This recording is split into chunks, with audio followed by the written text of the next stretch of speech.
বিএনপির চেয়ারপারসনের উপদেষ্টা ও বীর মুক্তিযোদ্ধা আব্দুস সালাম বলেছেন, যারা ধর্ম ও মুক্তিযুদ্ধকে রাজনৈতিক ব্যবসার হাতিয়ার হিসেবে ব্যবহার করে তাদের আমলে দেশ ও জনগণ কখনোই নিরাপদ থাকতে পারে না।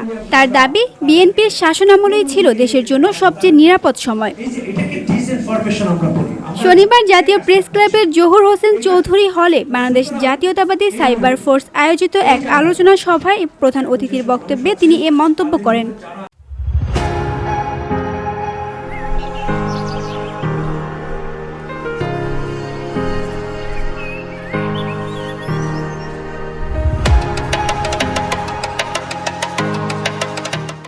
আব্দুস সালাম বলেন, অন্য ধর্মের মানুষও নিরাপদ থাকে না যখন ধর্ম নিয়ে ব্যবসার রাজনীতি চলে। আমরা স্পষ্ট বলছি, বিএনপির আমলে সবাই নিরাপদ ছিল, এখনো নিরাপদ থাকবে, আর সামনেও বাংলাদেশ সত্যকার নিরাপদ থাকবে।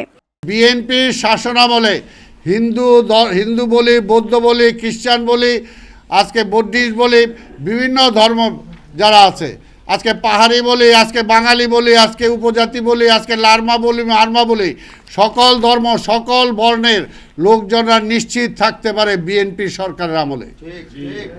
অন্য কারো আমলে নিশ্চিত থাকতে পারবে না। যারা ধর্ম নিয়ে ব্যবসা করে, যারা মুক্তিযুদ্ধ নিয়ে ব্যবসা করে, তাদের আমলে দেশ নিরাপদ থাকতে পারে না। তিনি আরো বলেন, বিএনপি যে কোনো নির্বাচনে অংশ নিতে প্রস্তুত থাকলেও প্রতিপক্ষ বিজয়কে ভয় পেয়ে নির্বাচন এড়িয়ে চলছে। বিজয় হবে দেখেই তো তারা নির্বাচন ঠেকাইতে চায়, অন্য কোনো কারণ নাই। খালি এইটা না হইলে নির্বাচন নাই, এইটা না হইলে হবে না। আরে বেটা, সবই তো মাইনা নিছে, আর নির্বাচন আসো, তারপরেও ভয় পায়। তিনি বলেন, আধুনিক সময়ে রাজপথের লড়াইয়ের পাশাপাশি সাইবার যুদ্ধই সবচেয়ে গুরুত্বপূর্ণ। অনলাইন প্রোপাগান্ডা, ভুল তথ্য ছড়ানো এবং সংগঠিত অপপ্রচারের বিরুদ্ধে লড়াই রাজনৈতিক বাস্তবতাকে প্রভাবিত করছে। সাইবার যুদ্ধে বিজয়ী হতে না পারলে রাজপথের লড়াইয়ে পরাজিত হতে হবে। তাই মিথ্যা প্রোপাগান্ডার বিরুদ্ধে আমাদের আরও সক্রিয় ভূমিকা পালন করতে হবে। জনগণ পছন্দ করে বিএনপিকে, জনগণ কি বিএনপি জনগণকে মাইরা পিটা তার পক্ষে আনছে নাকি?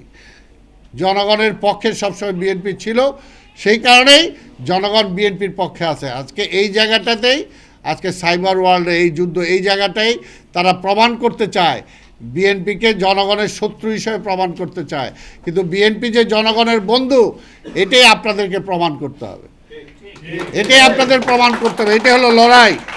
তিনি অভিযোগ করেন, 5ই আগস্টের পর সাইবার মহলে বিএনপিকে ভুলভাবে উপস্থাপন করার চেষ্টা হয়েছে, তবে বিএনপির সাইবার কর্মীরা নিজেদের প্রচেষ্টায় তা মোকাবেলা করেছেন। তিনি তরুণ ও প্রবাসী সম্প্রদায়ের কাছে সঠিক তথ্য পৌঁছে দেওয়ার গুরুত্ব তুলে ধরে বলেন, সাইবার জগতে এখন সত্য প্রতিষ্ঠার মূল যুদ্ধক্ষেত্র। তরুণ ও প্রবাসীদের কাছে সত্য পৌঁছে দিতে হবে।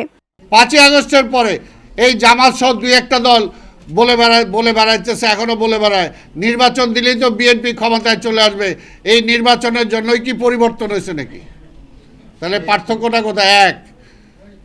একটা জায়গায় মিল তাদের, অর্থাৎ বিএনপি ক্ষমতায় আসুক, এটার জন্য নির্বাচন দেয়া যাবে না। শেখ হাসিনাও দীর্ঘ 15 বছর দেয় নাই, এখনো দিতে চায় না। নির্বাচন পিছাইতে এমন এক জায়গায় আনছে, জনগণের মধ্যে এখন প্রশ্ন, নির্বাচন হবে তো? সভায় বিএনপির নির্বাহী কমিটির সদস্য মুন্সি বজলুর রশিদ আঞ্জু, এটিএম আব্দুল বারী ড্যানি, অধ্যাপক জামাল উদ্দিন রনু, কলামিস্ট জোবায়ের বাবু সহ আরও অনেকে উপস্থিত ছিলেন।